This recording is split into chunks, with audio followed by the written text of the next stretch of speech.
What's up, everybody? I'm Mr. J. This is W.A.D. MTG. I haven't made a video in a little while because I've just been really busy with work. It's summertime. As a truck driver, it's my busiest time of year. But I wanted to get on and do my video today and try and catch up on everything because Wizards finally did it. They finally did it, baby. They banned fucking Monstrous Rage. And it's not the only thing that they banned. They made the perfect bannings. I don't really have any complaints, so we'll get into it real quick. First, they banned Corey Steelcutter. Now, to get to why they banned Corey Steelcutter, all you got to do is look at the results of the Vegas Pro Tour Final Fantasy World Championship that just took place. In the top 8, there was 2 different decks. All of them red. There was Is It Steelcutter, and there's just Mono Red Mice. Mono Red Mice has been dominating for a long time. In the last ban announcement, I said they needed to get rid of Monstrous Rage. I said they needed to get rid of Up the Beanstalk. And they did exactly that. They got rid of Corey Steelcutter because in the top 8, it was 4 Is It Prowess decks and 4 Mono Red decks. Mono Red won. Mono Red Mice won the World Championship. So to deal with that and make Standard wide open again, they got rid of Corey Steelcutter, Monstrous Rage. They got rid of Heartfire Hero. Now, I probably would have preferred Manifold Mouse because I think he was probably the bigger problem. But without Heartfire Hero, they don't have that curve. Heartfire Hero into Manifold Mouse and then swing out. You know, their dude's got double strike. You try and use removal, they just play Monstrous Rage. And you still take damage equal to the power of Heartfire Hero.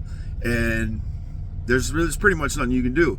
With Monstrous Rage in the format, you couldn't even block. There was never any good blocks. You're dead by turn 3.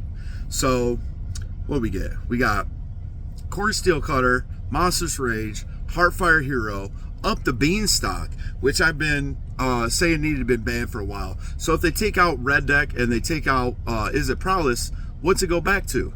It goes back to Domain Overlords and Esper Pixie. So, Corey Steelcutter, Manifold Mouse, Monstrous Rage, Up the Beanstalk. They got rid of Abuelo's Awakening, which is another card I said should have been banned last ban announcement because Omniscience is ridiculous. Now, if you play Omniscience with Kona, it's a lot easier of a play pattern. It's a lot easier to disrupt that combo. But with Abuelo's Awakening, it was a lot easier for them to turn 3, turn 4, pull out Abuelo's Awakening into Omniscience, combo off your dead. So they actually finally did it. They finally hit all the cards. And then retroactively, because they got rid of Is It Prowess with Corey Steelcutter and Monstrous Rage, and Red Deck wins with Monstrous Rage, which was like, I think both decks combined was like 60% of the meta. 60% of the meta, almost 44% of the meta was Corey Steelcutter. Almost 44%. Both them decks ran Monstrous Rage. So they retroactively banned Up the Beanstalk, Hopeless Nightmare, and This Town Ain't Big Enough. Because without Is It Prowess and Red Deck Wins Mice package, it would have just went right back to Esper Pixie and Domain Overlords. So not only did they ban the top decks, which took that high of a percentage, like 50% or over 50% of the meta between both decks, they also retroactively banned the cards that make the decks that were tier 0 decks before Corey Steelcutter out. So that way, Standard's just wide open. Completely wide open. I'm stoked. It's exactly what I wanted. The only thing that's kind of a toss-up is whether or not they banned Heartfire Hero or Manifold Mouse. So with that being said, they fixed Standard. It's absolutely what I wanted. It's absolutely what I said, card for card, verbatim.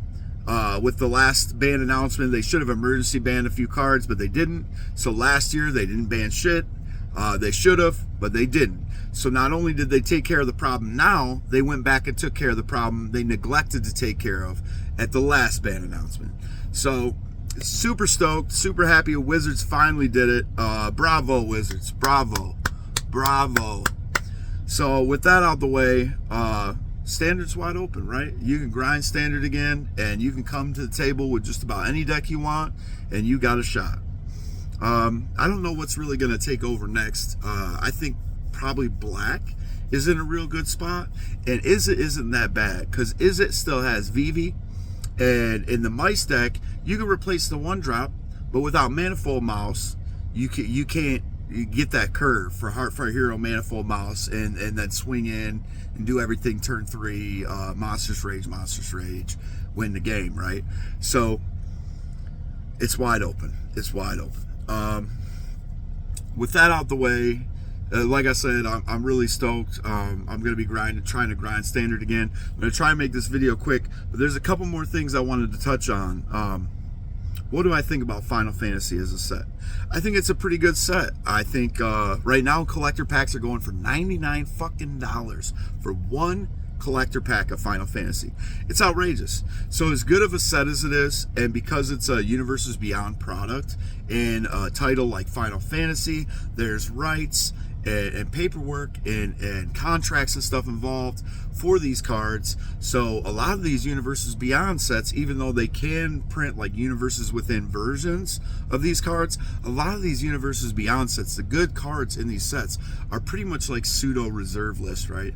So it makes them a good investment until the collector boxes are over $500. Now they started out over $500. Then they went to $700, $800. Now a collector box of Final Fantasy, we're talking like, I think it's 10 packs. I don't even think it's 12 packs. I think it's 10 packs, because the play booster box of it is 30 instead of 32, or what, 34 or 36 or whatever it normally is. It was only 30 packs. So the collector box is $1,200 fucking dollars. So that's my problem with Final Fantasy. By the time, because I'm so busy with work, by the time I made it back, it was a week after pre-release. So it was the actual release date. And every store in my area, I live outside, I live in Metro Detroit, live outside of Detroit. So there's quite a few game stores, big game stores outside of Detroit. All their product was sold out the actual week of release. So between pre-release and that next Friday, everything at every game store I contacted, all the Final Fantasy was sold out. Now the LGSs I did talk to said they're gonna get like a second order, a second run. I don't know if they're gonna do multiple print runs, but they said they're gonna do a second run of it, so we might be able to access some of them cards. However, I think if you wait a little while, wait till Edge of Eternities comes out and the hype kind of dies down, those cards, you can just go get the singles that you want of those cards and get them for an affordable rate, right? Like, so I picked out, I think it was 30 individual single cards on my list of cards that I wanted for Final Fantasy. As a standard set, I think it's a little lackluster, because let's be honest, Final Fantasy is a commander set. It's a commander set forced into standard, so that way all of the player base, no matter what format you like to play, is pretty much forced into buying it. Now, kind of linking the two, standard and Final Fantasy together, is probably still going to be a deck, because they got VV, right? And VV is super, like, it's super stupid busted. VV is so good in a lot of formats. So is still going to be a thing. Red Deck Wins is still going to be a thing, but it's not going to be tier 0 decks. So with that being said, I really do like Final Fantasy. There are a lot of cards that really show some promise. A lot of cards really have some value, but not $1,200 fucking dollars worth of value. Definitely not. Definitely not. So, you know, if I was to give advice on what to do, I would say watch the market and wait a little while and buy the singles that you want, and try and narrow it down and get some of the cheaper ones out the way, and then wait for the cards like VV and Cloud and Sephiroth and all that stuff to die down a little bit, and then try to get single copies of those cards.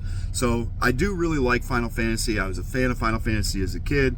I played a couple of the games, not all the games. Mostly Final Fantasy VII was my shit when I was a kid. I'm almost 40, so, you know, a lot of the newer Final Fantasy games I didn't play. But I played 7, I played 9, and I played 11. So those are the Final Fantasy games that I played, that I enjoyed. A lot of the other ones I didn't really enjoy, or didn't have the opportunity to get into it.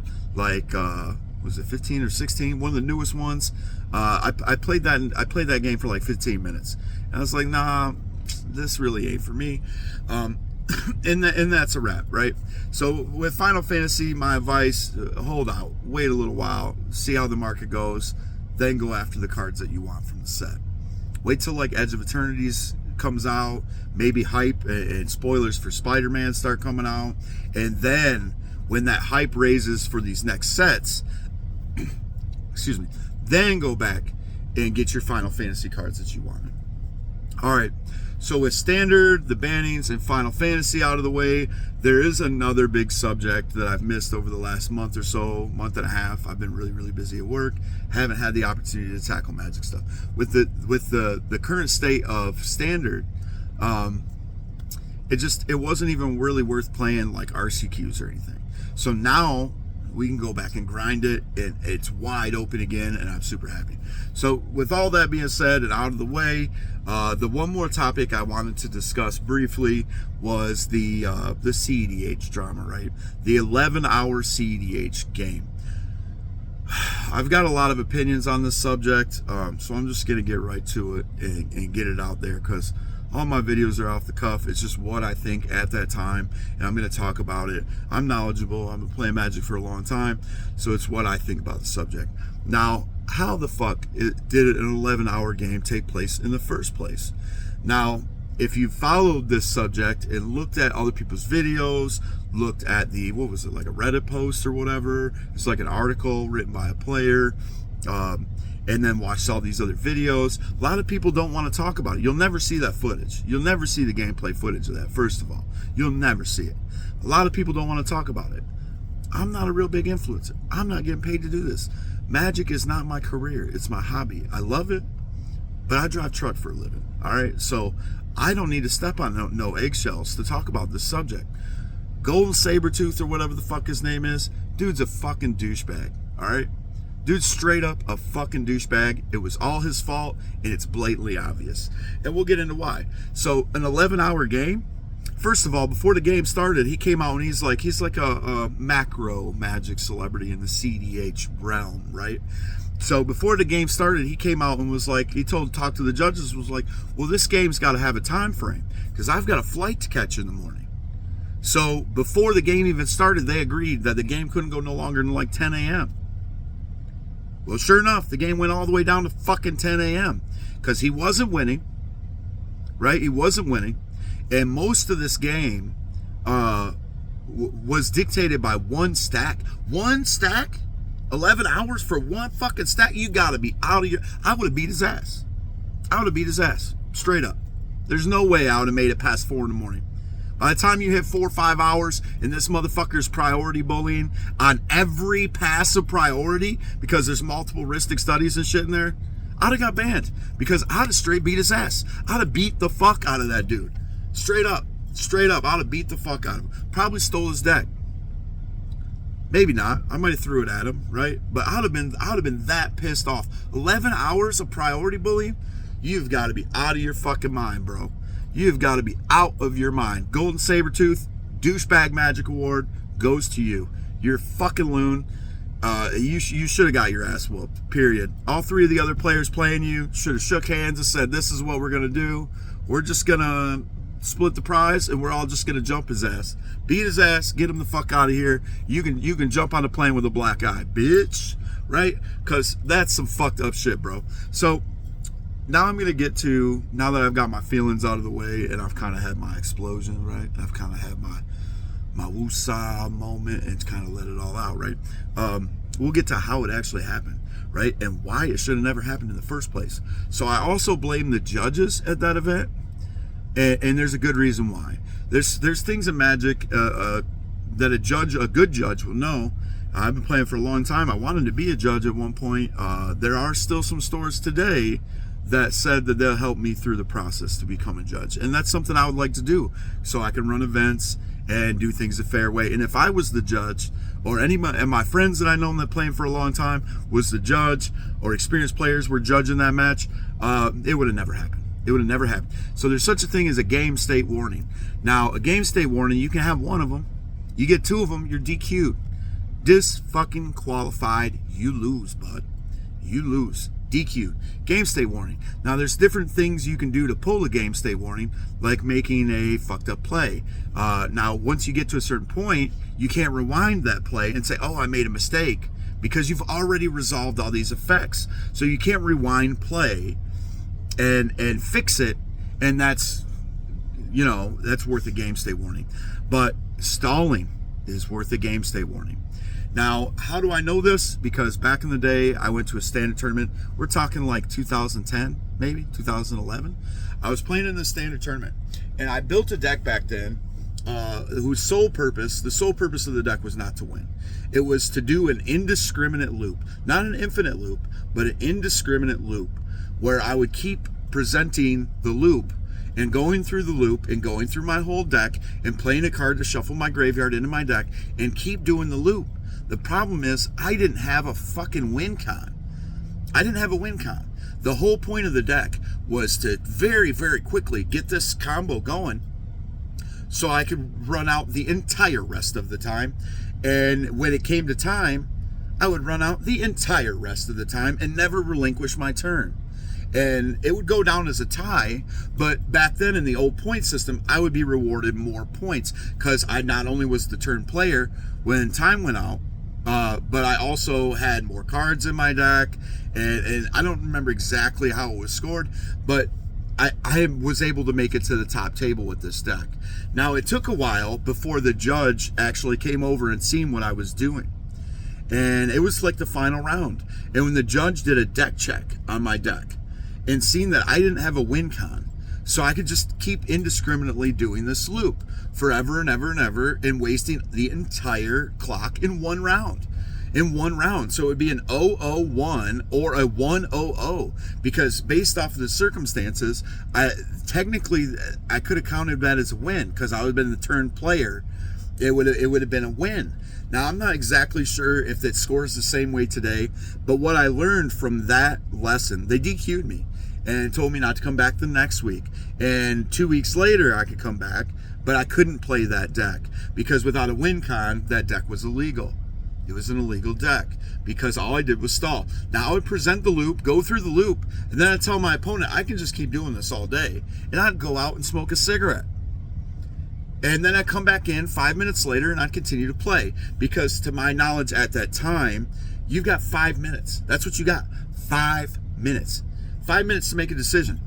Now, priority passes around all the time. With every time somebody plays a spell or activates effect or an effect triggers, priority goes around the table. And you can play more spells and abilities to activate that stack. But after we have, like, is stack where you're taking 10-15 minutes to politic between every interaction of the stack, and it's 1, 2, 3, 4. Then someone plays a spell. 1, 2, 3, 4. 1, 2, 3, 4. 1, 2, 3, 4. This motherfucker was taking 10-15 minutes between everybody's priority. Not just his priority, but everybody's priority. So with one passive priority, we're talking the 35-45 minutes with one passive priority. That's why 90% of an 11-hour game happened on one stack. Now, mind you, at 5 minutes, that's a game state warning. So in that stack, if I was the judge, or a good judge was actually present that knew what the fuck he was doing, was actually present at that 11-hour cedh game where Golden Sabretooth was a giant fucking douchebag, he should be banned. He should be banned from competitive play for what he did, dude. This dude should be banned. And that's why you'll never see the footage, because he's a macro celebrity. So everybody's got to kiss his ass. I go to a cedh tournament, I travel out to Pennsylvania or something to play like a play to win tournament, and I see that motherfucker there. The second he sits down at the table, I'm calling judge. I'm calling judge right now. Right now. I'm calling the judge. You're going to sit here and you're going to watch a stack. As soon as you take 5 minutes, the game state warning. Game state warning. You can't be politicking and bullying and taking over other people's time to think and trying to force them into making misplays when it's not even your fucking priority. Like, As happy as I am about the unbannings, right? I'm super happy about the standard unbannings because now I can go back to a wide open standard again and play and grind RCQs. But at the same time as I'm super happy about that, I am super pissed off about this dude, right? Like, I'm super pissed off about it. I don't care who likes him, who's friends with him, what celebrity, what influencer. I don't give a fuck, dude. That guy sits down at my table, he's gonna get DQ'd. Period. Because I'm calling the judge every single time priority passes. It's not my priority. It's not his priority. Nothing. I'm calling the judge. 5 minutes, bro. Y'all got to figure it out. All of you got to figure it out. Because I play. So if you play something, you know what you got to counter. You know when you got to interact. If you don't, then you need a little bit more experience. And you take those L's, you take those misplays, and you just let the shit fucking resolve. So the game can go on. There's no fucking reason that a cedh game should go for more than 2.5 hours. Most games end at 10 fucking minutes. They're over at 10 fucking minutes. People present wins turn 1. Turn 1, turn 2. Most games are over by turn 3, turn 4 at the latest. At a casual table, how long does it take you to get to turn 4? 10 fucking minutes. You play a land, you play something. Now, cedh is a little different because you can mana rock, land, dark ritual, fucking do this, do that, sack this, add more mana, draw, do all this shit, right? But what happened there was it's absolutely ridiculous. So going forward, if anybody actually watches my channel, very few do, but some do. I get some views on some of these videos. I get more views on my memes. I get more views on the gameplay. But if people do, like when I have these ridiculous reactions where I'm kind of going off or I'm cussing or whatever, right? These unhinged, off-the-cuff reactions. Some of these videos do get quite a few views. For me, anyway, as somebody who's not sponsored and doesn't do this for a living. Just a handful of views is enough for people to see, that I'm passionate about this. And then I'm right. That dude should have got DQ'd, bro. He should have got DQ'd. Not only that, not only did he priority bully like a motherfucker, and stall, like heavy stall. And it's not 1v1, so it's a multiplayer format, so each rotation or even priority takes a little bit longer to resolve, especially on these complicated stacks. But there's a stall rule, okay? 5 minutes, that's what we got. You got to respond. I'm not talking about it. We're not talking about it. I'm not going to sit here and listen to somebody run their fucking mouth, and neither should you, and neither should anybody. And here's the other thing. It gets down towards the end of the game. He still knew he couldn't win. Golden Sabretooth, whatever the fuck his name is. I think that's his name. He still knew he couldn't win. And when it got down to the end of it, he tried to bully somebody else into letting him win because he was going to make a spite play. Oh, well, if you play that, I'm just going to counter it. So you might as well just let me win. Because he tries to win, I'm just going to counter that. It's okay to do some of these things, especially in cedh. The politicking is part of the game. All right, so it's okay to do that. It's okay to do table talk. It's okay to cooperate with other players, but it's not really okay to king make. But in TEDH, it's a little different than cedh. Usually you got a timer, and the last round doesn't have a timer, so you can't have a tie, right? It's supposed to go length until somebody wins. That's how cedh works. But in this game, even though he tried to bully people into making sure he could win by trying to politic, he might even lied a few times to try and king make and say, oh, well, I'm going to make this spite play so you can't win. So don't even go for it. Just give me the win. Just let me win. No, I'm going to punch you in the fucking face, bro. I'm going to punch you in the fucking face. Judge. That's all you got to do. Call the judge and play at a place where your judge knows what the fuck he's doing. Knows how the complicated interactions go, and that's it. That's a wrap, right? And so, yeah, at the last minute, he tried to priority bully. He tried to king make. He tried to make spite plays. He tried to force everybody else into letting him win. By the time it was all said and done, hit the time limit. The time limit that he previously put on it, because he knew going into the game, that's what he was going to do. Now, in TEDH, cedh tournaments, there usually are ridiculous prize pools, right? Sometimes you can win a time twist. It's like a $10,000 card or something like that, right? So I get that people are really serious about it. They're trying to win these dual lands. They're trying to win these Power 9 cards. They're trying to win all the store credit, these $1,200 boxes of collector pack, or whatever the hell it is they're trying to win.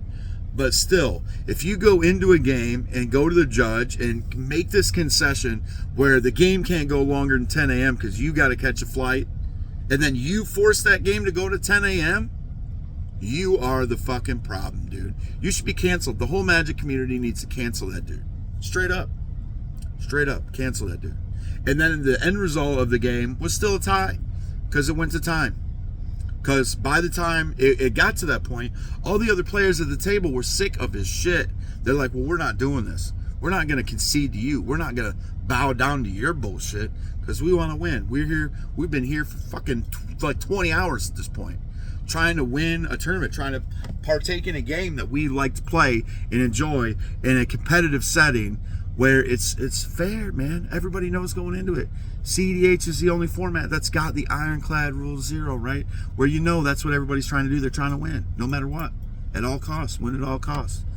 And I draw the line at bullying everybody, at priority bullying, at stalling, because you're not losing. You're just a salty, bad player, man. You're the guy that gives everybody a bad name. You're the guy that gives all these other players that try to politic, that try to talk about it, that try to coerce with their other opponents to say, hey, we got to stop this guy from winning. Hey, can you counter that? Because this is how this deck works. If he lands that spell, he's going to go into this loop. He's going to go search for this card. He's going to start comboing off and going off until, if he doesn't win, we're going to be drowned in value, or whatever the case may be, right? And that only takes a few seconds or a few minutes to talk about that. You say what you got to say. Let everybody say what they got to say. There's no reason whatsoever, if everybody's got 5 minutes, that any one stack should go more than 20 minutes. One stack, no longer 20, 25 minutes, period. If it's longer than that, game state warnings, happens again, you're DQ. That's the rule. That's the rule. It's happened to me. It can happen to you. That is the rule. That's how you play the game. Let's play fair. Let's not be a bunch of cheating ass douchebags. And that's pretty much all I got to say about it, right? So, is there anything else that I should cover about Magic right now? The new secret lair. The new secret lair. Sonic the Hedgehog fucking broken, right? Sonic broken. Knuckles broken. Most broken of all, Shadow. Shadow the Hedgehog is the most broken, what's it called, black-red commander I've ever seen. If you haven't seen the cards yet, go check them out. Look up Sonic's Secret Lair. That Secret Lair is fire. They do need to fix the Secret Lair problem, though, right? So there's a problem with Secret Lairs. People backdoor, they cut the line, they use an algorithm to get in, and then scalpers get in and they buy it all up. Magic needs to fix it. They need to do a print to demand again, so that way the scalpers won't do it. Now, this is how they fix it. They do limited time. So we have a limited print for the first day. Right when it launches at 9, 10 o'clock in the morning, whatever it is, depending on where you're at in the country, because I think it's usually based off California time or whatever. So wherever you're at in the country, when it launches, you've got until that limited amount that they printed to start the secret lair, until that is sold out. That's what you have to buy it. And then after that, you can still order it. If you're waited in line the whole time, you can still order it, but then it's print to demand. If you didn't get in that first queue until that first set of print run was sold out, then you still order it, you still get it, but then it takes 4 or 5 months, 6 months or whatever to get to your doorstep. At least you still get it. At least you can still get it. And you don't have to pay 4 or 5 times, 6 times market value, 10 times market value to get your access to them cards, because that's the way to fix it. That's the way to fix it. Wizards is trying to capitalize on FOMO, and what they're doing is they're completely crashing the validity of Secret Lair. Nobody even wants to fuck with it anymore. The last time I sat on there was the X-Men one, or the Marvel one with, Wolverine and Storm and them, Iron Man and them. I sat in that queue for like 4.5, 5 hours. By the time I got in the queue, I was able to place my order, and by the time I got to check out, everything was sold out. So whatever I put in my cart was gone. That's bullshit. If there's that many issues, and you know there's that many issues, and you know there's backdoor links, and you know there's ways to cheat the algorithm or cheat the system you're using to sell the product, then why the fuck are you doing it? You don't care as long as you make money, but you're losing money. You're losing money because everybody else who wants a secret lair can't get the secret lair, and they got to buy it from a scalper. And some people, if you're buying secret lairs and cards from scalpers, you're part of the problem. You're part of the problem, because they wouldn't be doing it if you weren't paying 8 times market value just to get it because of FOMO. So that's what I got. Standard is back, baby. Final Fantasy is sweet, but it's way too fucking expensive. Dirtbags. All right, so they should have printed more. They should have got more out to the stores. I can't believe you guys. Like, I haven't seen the numbers for Final Fantasy yet. I haven't seen the numbers. Did it beat Lord of the Rings? I don't know. A lot of people are saying it was expected to do similar to Lord of the Rings, just under. I heard some people say it's supposed to sell and perform a little better than Lord of the Rings. I haven't seen the numbers. But at $1,200 a fucking collector box, ridiculous. So awesome set, ridiculous prices. Move along. 11-hour cedh game, fucking garbage. Cancel the dude. Golden Sabretooth's a fucking douchebag. Period. He's like a cancer on the game. And Sonic Secret Lair, fucking broken. And that's really all I got. I'm sorry, guys. I've been away for, like a month and a half or more since I made a video. I'm sorry. I'm busy. I got a life. I'm real busy with work. I got lead on this Amazon job. I was working that for like 6 weeks. Real busy. And now I'm back to my regular old summer schedule, where right now, like, I'm on the border of Mexico in Laredo. Yesterday I was in El Paso, and sometimes this time of year I do circles. Phoenix, LA, San Diego, Vegas, all this stuff. I do circles out here, and it's 100 and some degrees every single damn day, and I just get a lot taken out of me, and I haven't had a lot of time for magic, man. I just haven't.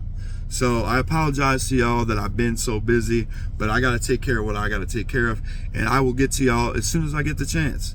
If you've got anything else to add, you got anything y'all want me to talk about, please like, comment, subscribe, engage. I'll engage back with you, because I only got like 80 subs, right? 81, 82 subs, whatever it is. I'll engage with y'all. I love magic. This is my thing I do for fun. And that's all I've got. I'm Mr. J. This is W.A.D. MTG. I'm out, y'all. Peace.